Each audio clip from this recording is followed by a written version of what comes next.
today's installment of Man, Shin, or Myth, the Vanishing Sommarhus of House Algondar. Today's tale delves into the case of the disappearing Sommarhus of the former House of Algondar, their prized lineage of hounds, and let's not forget their five? Oh yes, right, young Theo. Let's not forget their children. 2 sets of fraternal twins, along with the young Theo. Moreover, we'll explore the death of the Duchess of Algondar and the unsettling rumors surrounding the Duke Gaspare, who many claim to be Our Lady of Life's vampire tyrant, the champion of Zizshur. Disclaimer. The following are accounts from individuals with connections to the Algondar family. The views and opinions expressed by Man or Myth are those of the authors and do not necessarily reflect the official policy or position of Know It, as well as any affiliations of Know It and or their partners and their respected properties. Any content provided by our authors are of their opinion and are not intended to malign any religion, ethnic group, club, organisation, company, individual, or anyone or anything. Many tales are whispered among the clans of the owl folk, stories of events that shook the very foundations of Saul. One such tale is that of the Sommarhus, the manor that appeared 8 decades past, a blight upon the pristine beauty of our realm.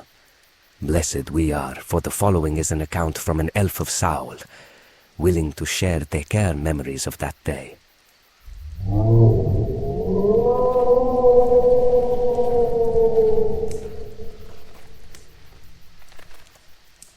Yes, I witnessed the arrival of the Sommarhus, a most unfortunate event that sullied the sanctity of Saul. It was a day of desecration, Fayar. The air grew thick with the stench of mortality, a miasma that clung to our senses like a shroud. The trees shuddered in revulsion, their leaves curling inward, as if seeking to shield themselves from this profane intrusion. And from the heart of the glade, the ground itself split open, spewing forth a structure of crude, alien design. A manor, they called it, a testament to the clumsy hand of lesser races. Imagine a parody of elven grace, a mockery of our artistry, an assemblage of stone and timber, devoid of flowing lines, delicate ornamentation, the inherent beauty that marks our creations.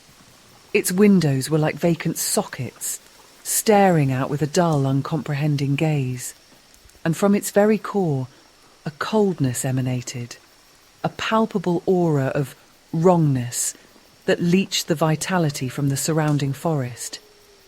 The air around it grew stagnant, the songs of the Fae were silenced, and even the light of Saul seemed to dim in its presence. A chill, an unnatural chill, seeped from the manor, seeping into the very marrow of our bones, telling of a power that defied the natural order of Sail.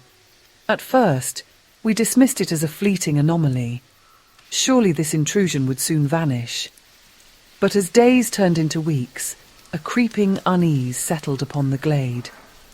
The trees nearest the manor began to twist and wither, their branches contorting into skeletal claws. The vibrant flora of Sail retreated from the manor's presence, leaving behind a barren swathe of blackened earth. And the whispers of the Fae grew faint and hesitant, as if recoiling from a source of unseen danger. Our scouts, the swiftest and most cunning of our warriors, approached cautiously. But as they neared the dwelling, their magic faltered.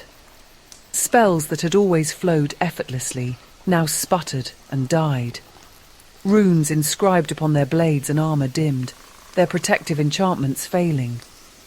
The murmurs of the trees fell silent, as if choked by an invisible hand. It was as if the manor itself was consuming the magic of Saol, leaving behind a void of emptiness and fear. And then the owlfolk arrived, They came in a silent flock, their wings casting long, ominous shadows. Your kind, Feyar, her kind, the owl folk. They moved with a sombre purpose, their golden eyes fixed upon the manor, their expressions unreadable. They circled the dwelling, assessing its nature, before descending upon it like a shroud of feathered darkness. They entered the manor, their forms vanishing into its shadowy depths.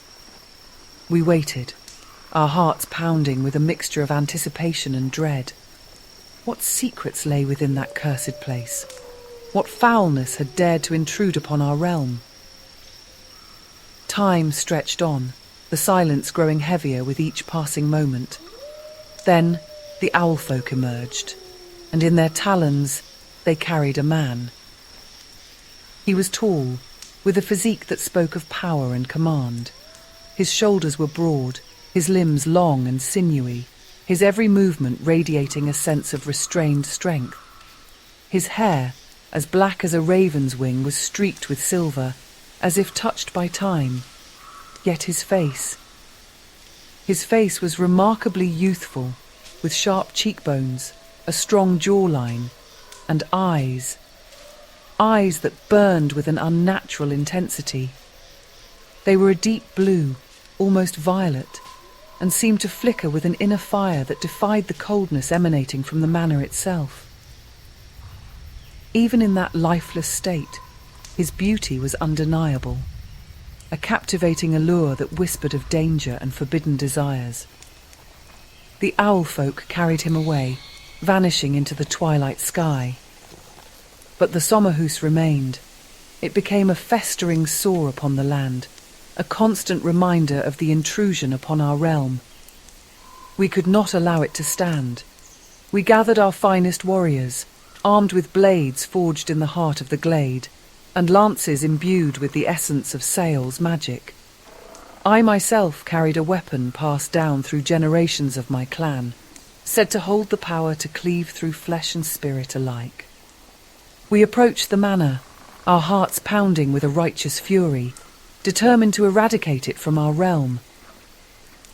But as we drew near, a wave of dread washed over us. The air grew heavy, our breath caught in our throats and our limbs felt leaden. Our spells sputtered and died, as if the very air had turned against us. The runes inscribed upon our blades and armour dimmed, their protective enchantments failing. We looked to one another, our eyes wide with fear, and realised a chilling truth. We were the ones being hunted. The man.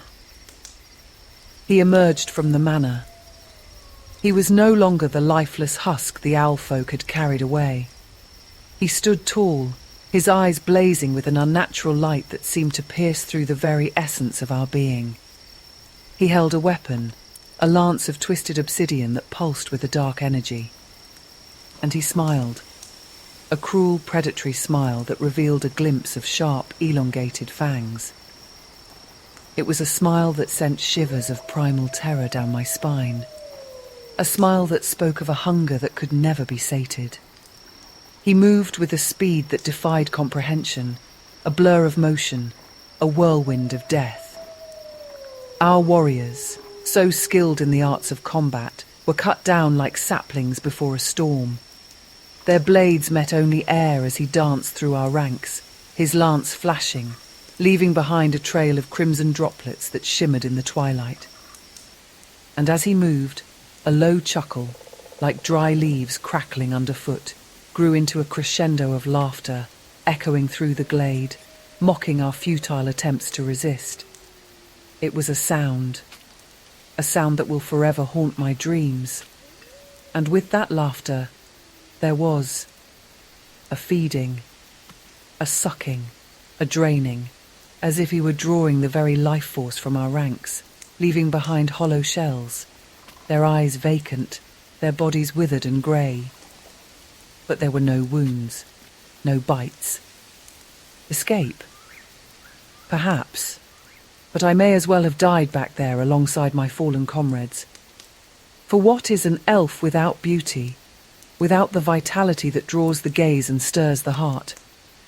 I returned to my clan, bearing this mark upon my flesh, this ashen void where life once thrived. I became an eye-blight, shunned, reviled, unworthy of touch or companionship.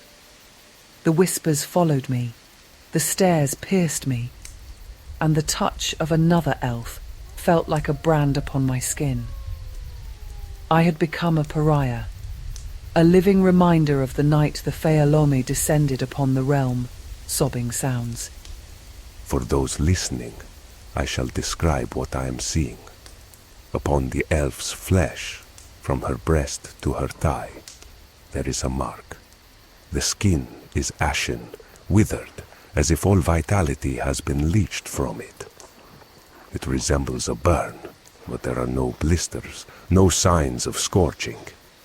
It is simply empty, a void where life once thrived. Gasping. Must you be so clinical, Fayar? Have you no sense of decency? Forgive me. The details, they are crucial to understanding the nature of the entity you encountered. What is he? Do you know? We do not know his true nature, but we call him Fealome. The spirit drinker. Yes, the spirit drinker. Did anyone else emerge from the manor? Those prized hounds the Algondars were said to breed. A woman, perhaps? Children? No, only the man. It was as if he were the sole inhabitant of that wretched place, as if it had been built to contain only him. You summoned me by way of sending, did you not? Are you touched by new, perhaps? You know my name well. No, Lyra. I meant for the benefit of our listeners. They do not share our personal connection. It is customary to introduce oneself for the sake of the recording. Ah, of course. Forgive my lapse in decorum, Fayar. My mind is occupied with more pressing matters. For the listeners, I am Lyra, an Immaculate of the Sum. Apologies. I am Lyra, former Immaculate of the Summer Court, current Scarblade of the Winter Queen. Thank you for sharing your experience, Scarblade Lyra. Your insights are invaluable, and, if I may be so bold, if you are still unattached when I return to Seol to settle down, perhaps... Do not presume, Fayar. Even if I were not an eye-blight, even if my flesh were not marred by the touch of that creature, I would never lower myself to consort with your kind. You are but tools of the Green Lady, playthings of the Fae. We elves are a different breed entirely. Remember that, Owl.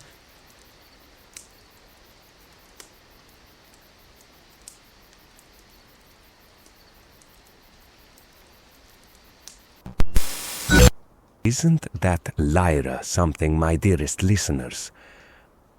Our next account is from someone as lovely. The story of the vanishing Sommarhus of House Algondar continues with a peek behind the curtains of this esteemed house. We've heard tales of the Duke's obsession with his lineage and the Duchess's profound grief.